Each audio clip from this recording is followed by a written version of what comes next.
Saudara-saudara, jadi orang mengatakan, aduh, bisa foto, bisa berkumpul begini, bahagia. Itu bukan bahagia. Ketika kita mendapat sesuatu, itu kita hanya senang. Di dunia ini, kalau tadi Bante Panya menjelaskan tentang indria, kepuasan indria, apakah itu ada penglihatan, pendengaran, ya, kemudian ucapan atau rasa dan lain sebagainya. Indria ini adalah tempatnya masuk objek-objek indria. Kalau kita bahagia karena kita mendapat masukan dari indria, kalau kita merasa senang, ya, kita merasa sesuatu yang berubah dalam batin kita karena mendapat objek-objek indria, sebetulnya itu bukan bahagia, tetapi itu senang. Jadi mata melihat layar di belakang ini jelas sekali, layar di samping-samping jelas sekali. Objek-objek itu menyenangkan, bukan membahagiakan. Makhluk yang pertama itu senang kalau mendapat. Jadi misalnya begini saudara, Anda sedang makan, kemudian ada kucing mengeong. Nah, kemudian kita baru makan, kemudian ada kucing mengeong, lalu dikasih kerupuk, karena kita ada kerupuk, kita kasih kerupuk. Kucing ini kemudian mendapat kerupuk dan dia hanya senang, bukan bahagia. Senang karena mendapat.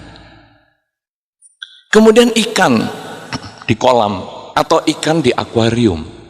Ini kalau di Blitar pasti Anda kenal dengan peternakan ikan koi. Siapa di sini yang beternak ikan koi? Tunjuk jari dari Blitar. Wah, 1, 2. Nah, ada beberapa sudah tunjuk jari. Saudara-saudara, ikan itu kalau kita baru mendekat saja, yang biasa ngasih makan, baru mendekat saja, ikan itu sudah datang. Kemudian begitu kita menyebarkan makanan, wah, berebutan, senang mendapat makanan.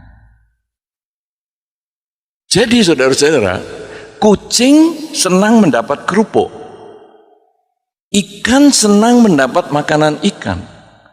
Kita bagian dari alam, kita juga senang kalau mendapat sesuatu.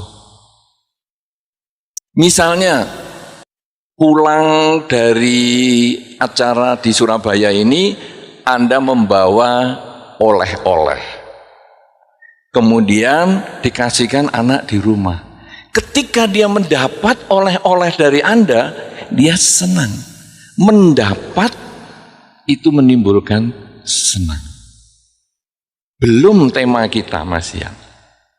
Dan kita di dalam bekerja, kita bekerja untuk apa? Untuk mencari nafkah, untuk mendapat keuntungan, sehingga begitu mendapat keuntungan, senang. Saya bisa mendapat keuntungan segini 1 bulan, saya bisa mengumpulkan duit segini selama 1 tahun, senang karena mendapat. Nah, saudara-saudara, senang mendapat ini ada berbagai macam hal, ya.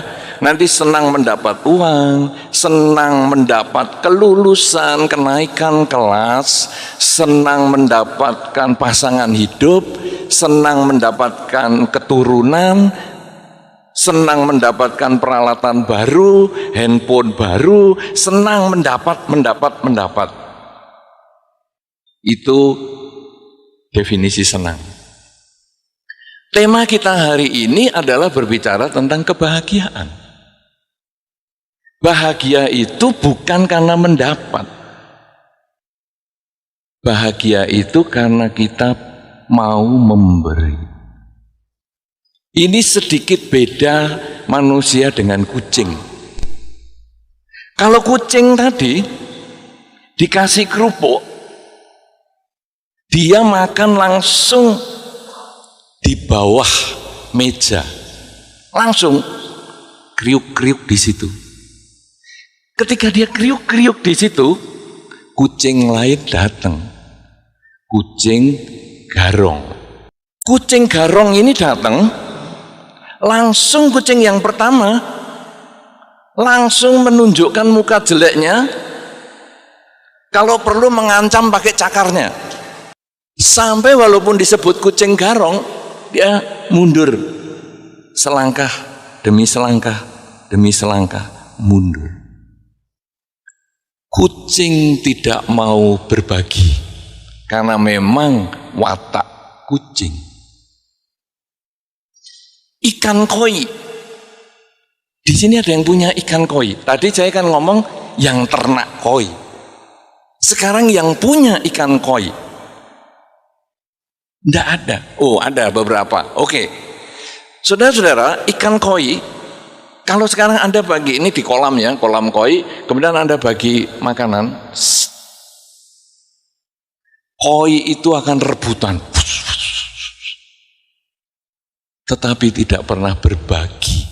Rebutan, cep, terus saya kasihkan sebelah saya ya.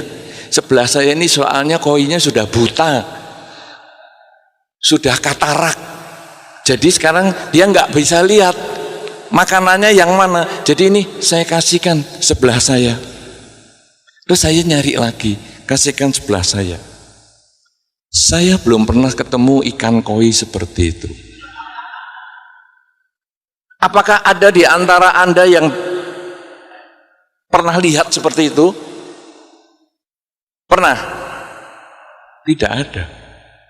Kenapa? Karena memang ini wataknya ikan koi, sama dengan wataknya kucing, sama dengan wataknya yang lain.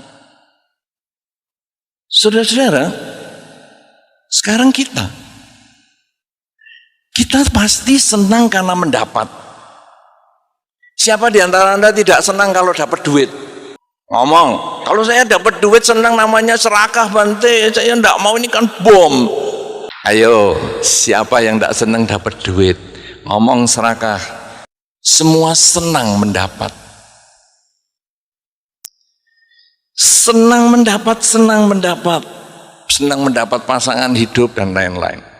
Saudara-saudara, kita ketika mendapat uang senang. Tapi kalau hanya berhenti sampai kita saja, maka kita ini tidak ada beda dengan kucing. Kita tidak ada beda dengan ikan. Kita tidak ada beda dengan ayam.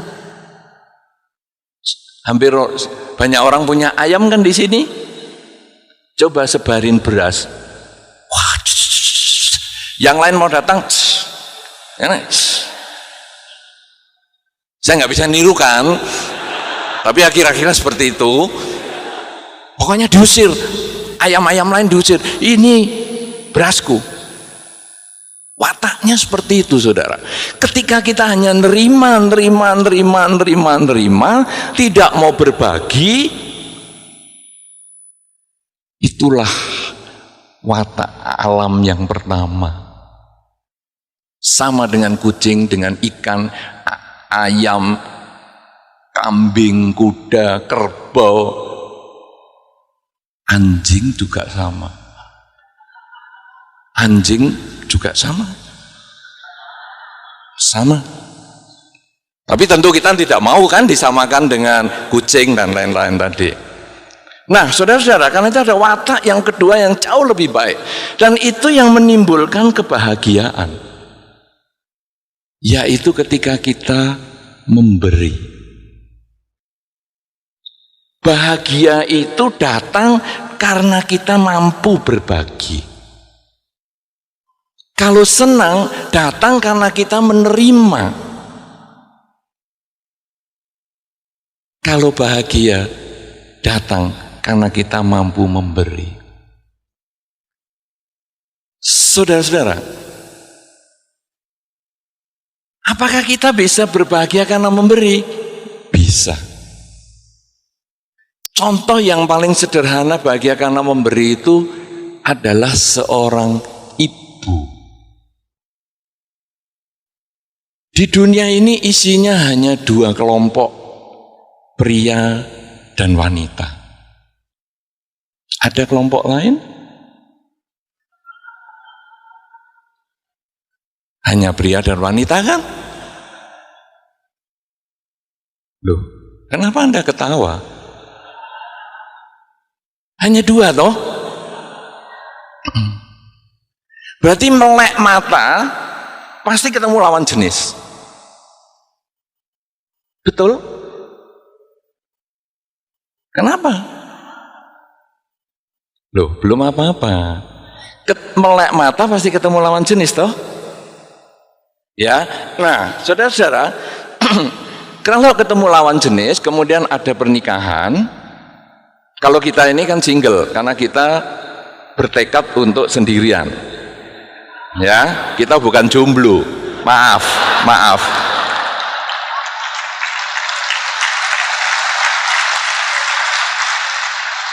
Jomblo itu keadaan, nasib. Nah, tadi kan cerita nasib, Hong Sui dan sebagainya, nah, memang itu bidang saya. Jomblo itu nasib.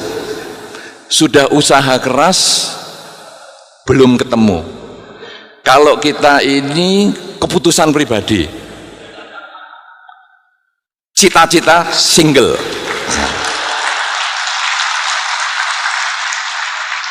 Nah, saudara-saudara, bagi Anda yang berumah tangga, seorang ibu sebagai contoh, ketika ibu hamil, belum tahu anaknya model bentuknya bagaimana, dia sudah dilus-lus dan disayang-sayang. Bagong, baik-baik di dalam ya Gong, jangan macem-macem, jadilah anak yang ganteng ya Gong, Bagong.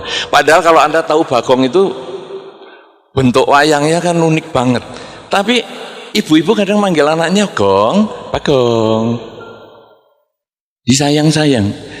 Ya, bapaknya mau bentak sedikit, awas, Bagong kaget. Mau marah, awas, amit-amit, Bagong jangan sampai terpengaruh. Ini bayi belum lahir, tapi sudah disayang.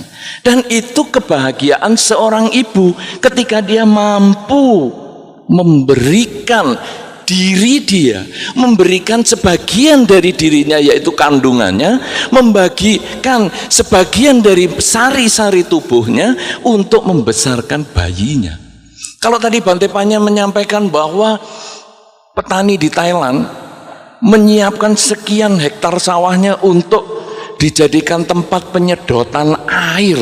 Betul, itu memang kejadian kalau Anda baca berita-berita pada waktu itu, untuk mengeringkan goa yang tempat 11 anak itu terendam di dalamnya sehingga tidak bisa keluar. Dan petani itu menyampaikan bahwa lebih menghargai kehidupan daripada sawahku yang sudah akan dipanen ini. Demikian pula seorang ibu, saudara. Kandungan itu ya segitu itu, saudara. Tapi yang segitu itu mengkondisikan kita ini ada di dunia. Seorang ibu merelakan benih kecil itu masuk ke dalam dirinya. Seorang ibu merelakan sebagian dari makanannya, sebagian dari sumsumnya, sebagian dari darahnya untuk menghidupi janin di dalam kandungannya. Dan janin ini dari hari ke hari makin besar, makin besar, makin besar. Sehingga bentuk ibu menjadi berubah bentuknya, bertambah berat badannya. Karena kadang-kadang sang bayi ini pun menjadi alasan, aku mau duren montong. Kamu jangan, oh bukan aku maksudnya, si Bagong. Nanti Bagong ngileran loh. Ya udah, carikan durian montong. Sehingga makan durian, ya badannya makin besar. Nah, saudara-saudara, si ibu ini tetap merawat. Sampai lahir anaknya betul-betul mirip Bagong. Saya tidak tahu kenapa ibu suka manggil Bagong. Kenapa nggak manggil Arjuno? Kalau manggil Arjuno kan ganteng. Nah, ini manggilnya Bagong. Sungguhan bentuknya kayak Bagong. Wah, bentuknya unik. Tapi seorang ibu tetap menyayangi, tetap disayang. Walaupun si Bagong ini belum ada jasanya apa-apa, dia tetap sayang. Dirawat dengan baik. Menggendong anaknya juga dengan sungguh-sungguh. Saudara-saudara, ini ibu bahagia karena memberi. Dan ketika anaknya menjadi lebih besar, digendong, dirawat, kemudian tambah besar, bisa dituntun jalan. Nuntun jalan aja itu sakitnya punggungnya, saya bayangkan kok kuat ya perempuan itu jongkok, berdiri, jongkok, berdiri. Aduh, kalau laki-laki sudah patah punggungnya. Untung kalau senam AW tadi, wah, punggungnya pasti kuat. Ya, wah, punggung pasti mantap. Jadi nanti bapak-bapak yang senam AW lakukan sambil momong anaknya atau cucunya, ya. Nah, saudara-saudara, kemudian anak ini makin dewasa dirawat terus, dan ibunya akan selalu sayang. Kalau anak marah misalnya dibangunkan pagi mau sekolah, ibu ini tetap berbagi, dia tetap mau memberi, besok tetap dibangunkan lagi. Walaupun anaknya sambil mecucu, metutut, ngomel-ngomel, ibu ini saya dibangunkan jam segini, ya sekolah toh nak, sekolah. Tapi ibu ini selalu memaafkan. Nah, ini adalah contoh bahwa memberi sebagai satu bentuk kebahagiaan itu bisa kita lakukan. Itu bukan khayalan, bukan ngarang-ngarang. Kita manusia berbeda dengan kucing, kita manusia berbeda dengan ikan, kita manusia berbeda dengan yang lain-lain, binatang, karena mereka hanya senang ketika menerima. Tapi manusia bukan hanya senang menerima, tapi dia juga bisa bahagia karena memberi. Nah, oleh karena itu saudara, tema kita hari ini adalah mewaspadai bom keserakahan dan kemarahan, menjaga kebahagiaan. Berarti ketika menjaga kebahagiaan, kebahagiaan itu sudah ada, tinggal kita jaga. Karena itu saya masuknya mulai dari belakang, bukan dari depan. Ya, nah dari belakang ini adalah kebahagiaan ini. Kalau Anda sudah memahami pengertian bahagia itu karena memberi, maka sekarang kita mulai jaga. Nah, ini masuk ke tema yang tadi pernah disampaikan oleh Pak Andri Wongso tentang bagaimana Romo. Saya sebetulnya sudah manggil Pak Arif itu sebagai Romo, ya, Arif Harsono, karena beliau memang ceramahnya bagus sekali, pengertian damanya juga luar biasa sekali. Pengusaha yang ngerti dhamma dan praktek dhamma, ya Pak Arif Harsono ini luar biasa. Nah, Romo Harsono tadi disampaikan sebagai contoh. Beliau adalah orang yang sukses dan beliau mau berbagi. Satu contoh saja yang paling sederhana. Pada saat beliau menceritakan tentang produk oksigen untuk kesehatan. Beliau hanya cerita saja. Kemudian beliau ditodong sama panitia, mengatakan, Pak Arif, berkenan nggak sponsor untuk door prize botol oksigennya? Lalu Pak Arif mengatakan, ya, saya sponsor satu. Pak Arif masih ingat itu Romo? Ya. Saya pikir satu Satu botol itu biasa-biasa saja. Tapi Romo Arif mengatakan, itu harganya boleh disebut di sini. Harganya 30 juta. Langsung saya, jangan sampai kena saya, jangan sampai kena saya. Door price-nya. Kenapa? Enggak kuat nyonggonya. Itu butuh orang yang karma baiknya besar sekali baru bisa dapat yang 30 itu. Satu botolnya saja loh. Botolnya itu 30. Belum nanti ngopeni ngisi oksigennya. Tapi beliau di situ jelas menunjukkan beliau mau berbagi. Dan beliau menceritakan banyak hal ya tentang berbagi itu. Saya menceritakan ini karena kebetulan tadi disinggung oleh Pak Adi ya, Pak Andri Wongso. Kemudian Anda sendiri ketika Anda lalu mau berbagi, Anda sudah mendapatkan sesuatu dan Anda mau berbagi, sebetulnya apa yang Anda dapatkan itu bisa tidak disebut keserakahan. Karena keserakahan itu berarti Anda mendapatkan dan hanya untuk Anda pribadi. Ini yang tadi pengertian ini disampaikan oleh Pak Andri Wongso dengan baik sekali. Pokoknya kalau Anda ingin dapat, itulah keserakahan. Tapi ketika Anda ingin mendapat untuk dibagikan kembali, itu bukan keserakahan. Kenapa demikian saudara? Kemarin saya barusan dari Samarinda. Seraknya masih belum hilang ini. Ada orang Samarinda nggak kesini nih? Hai, seraknya saya belum sembuh ini. Sudah sempat batuk pulang itu. Karena di Samarinda ceramah 1,5 jam malamnya itu. Saudara-saudara, saya di Samarinda mengatakan begini, ada beberapa orang nih di sini.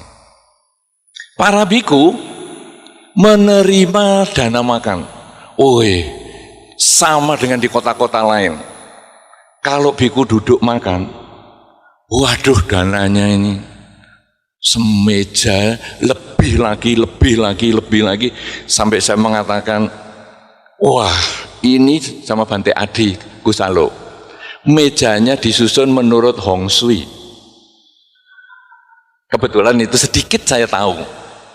Mejanya disusun seperti huruf Wang, raja, panjang, pendek, panjang, pendek, panjang, Wang tidur, ya toh? Ya, Romo Arif, betul toh? Garis panjang, garis panjang, garis. Jadi kalau ditulis ya 3 garis begini ya. Ya, ada 1, 2, 3, 4. Saya ngomong sama Bante Adi, ini gara-gara mejanya disusun berarti hurufnya raja, Wang. Jadi makanan full dari pojok sampai pojok. Kita terima semua. Tapi apakah kita makan semua? Apakah terus kita bawa pulang? Kita terima. Kemudian kita makan secukupnya dan kemudian kita bagikan semua kepada yang hadir. Kalau seperti ini saudara, ini tidak bisa disebut ketamaan. Karena kita hanya menggunakan yang kita cukup. Kita menerima lebih dari cukup. Kita menggunakan yang kita cukup. Dan kelebihannya kita bagikan kepada mereka yang membutuhkan. Dan siapa yang membutuhkan? Wah, kalau biku makan tentu Anda sudah ngalami kan? Di depan ruang makan itu, wah, duduk, berdiri, berbaring, di pintu-pintu, di lorong-lorong, di dinding-dinding. Mereka duduk dan menanti. Sehingga ketika para biku selesai makan, serbu.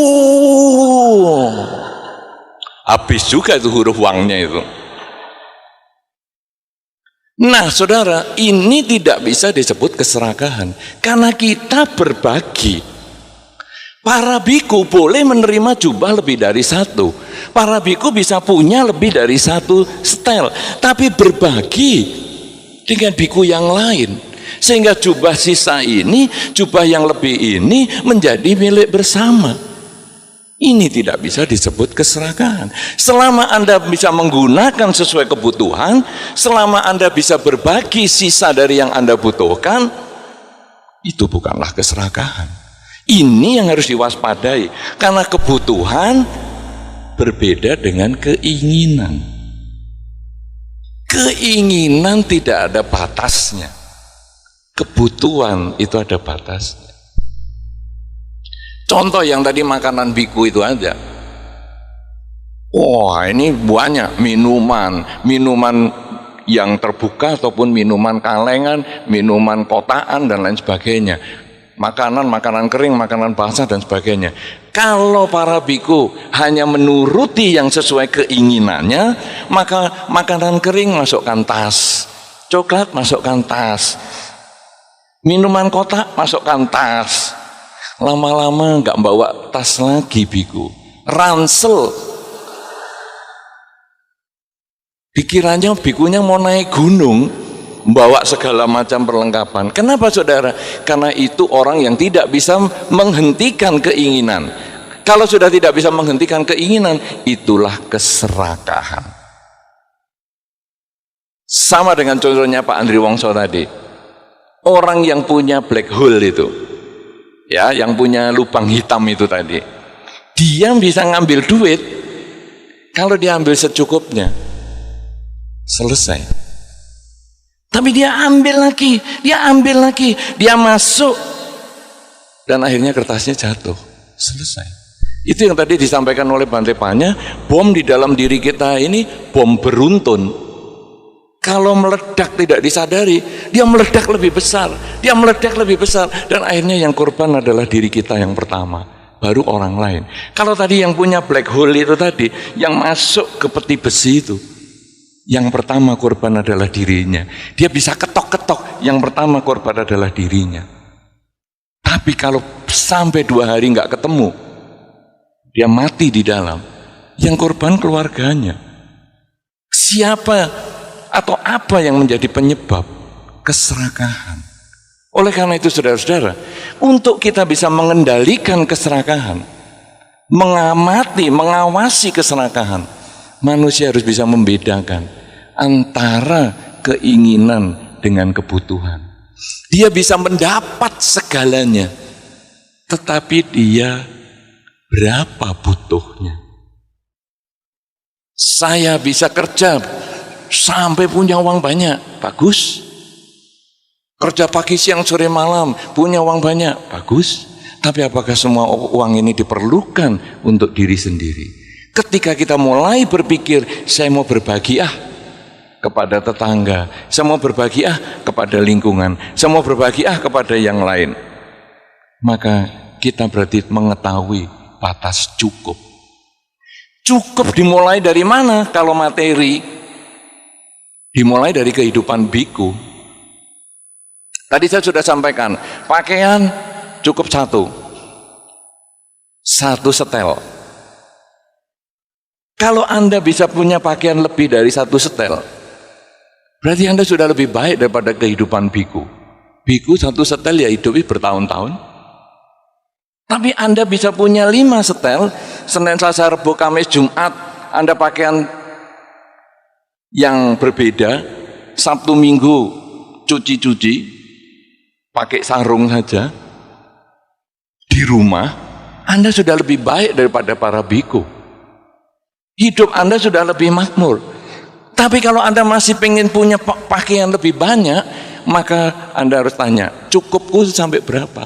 Mau cukup punya pakaian 20, mau cukup punya pakaian 100, mau cukup punya pakaian 1000, itu nanti terletak di ketamaan Anda. Jadi keserakahan itu karena kita tidak bisa membedakan antara kebutuhan dengan keinginan. Kalau kebutuhan dan keinginan tidak bisa dibedakan, maka yang ada adalah kemarahan. Aku ingin semuanya dipenuhi, kenapa tidak bisa? Akhirnya marah, akhirnya emosi, karena keinginannya tidak tercapai. Tapi ketika dia bisa menyadari bahwa ini sumbernya hanyalah keinginan saya, maka seperti yang Bante Panya sampaikan tadi, duit di depan kita, itu tidak membuat kita tamak. Kalau niat kita tidak ada, keinginan kita tidak ada.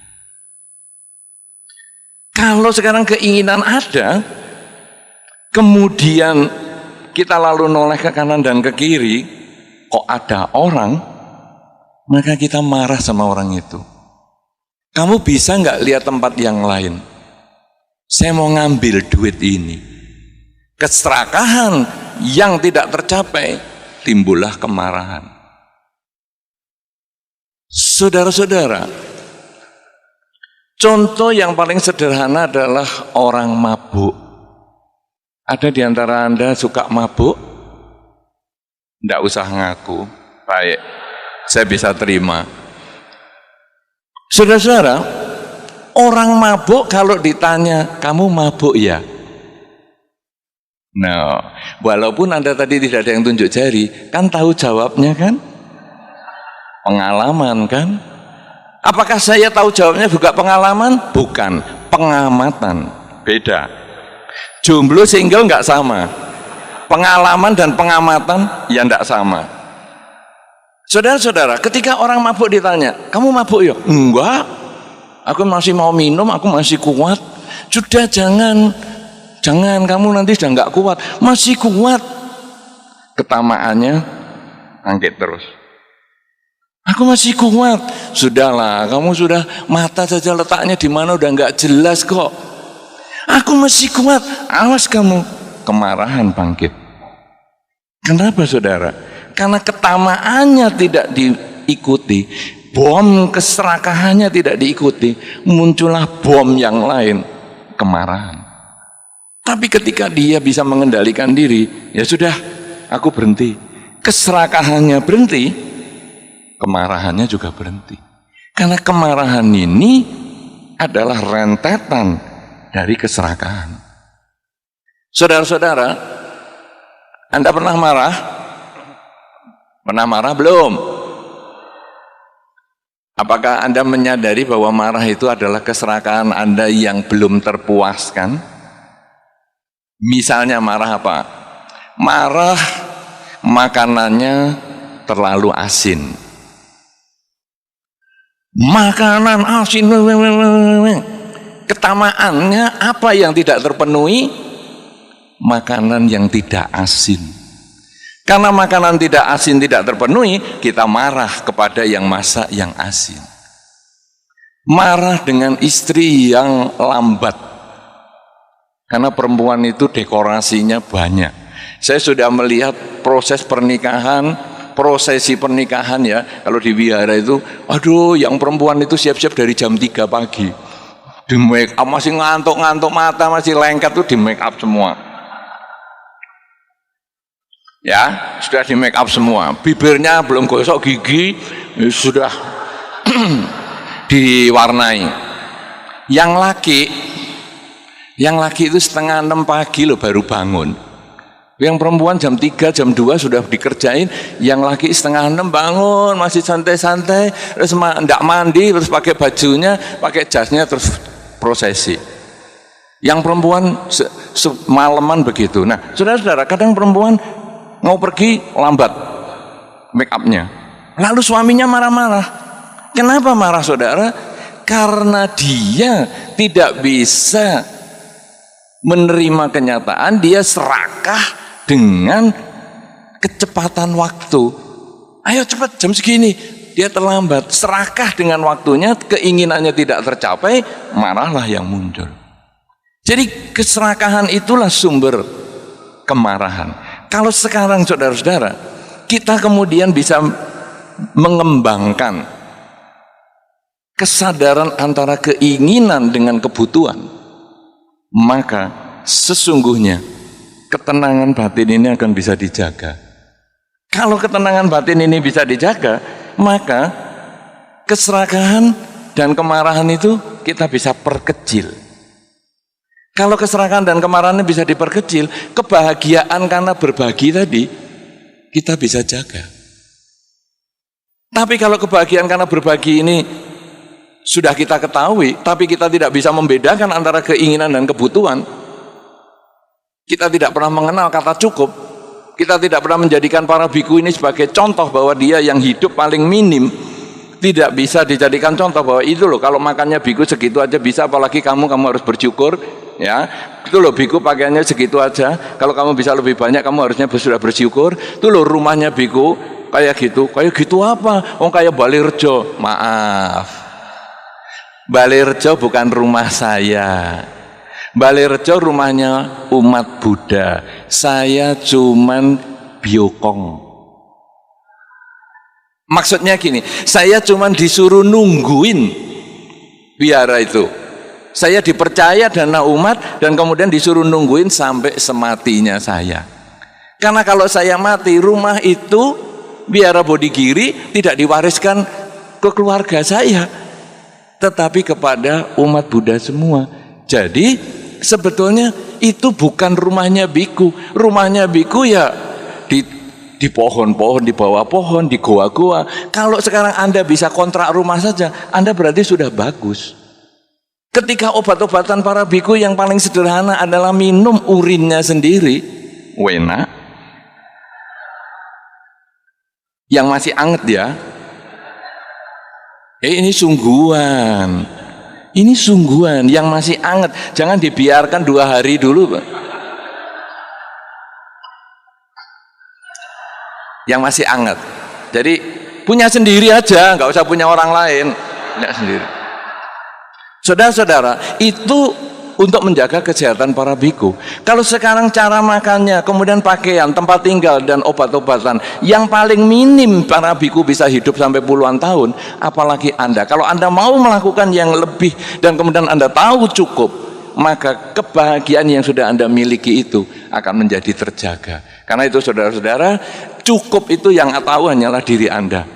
Anda mau cukup mengatakan belum, ya yang tahu Anda. Anda sudah tamak tapi Anda juga mengatakan belum, ini belum cukup, yaitu terserah Anda. Yang jelas seorang umat Buddha ketika dia mendapat, dia harus bisa berbagi. Sebanyak apa dia berbagi, sesungguhnya itulah sesungguhnya ukuran cukup yang Anda miliki.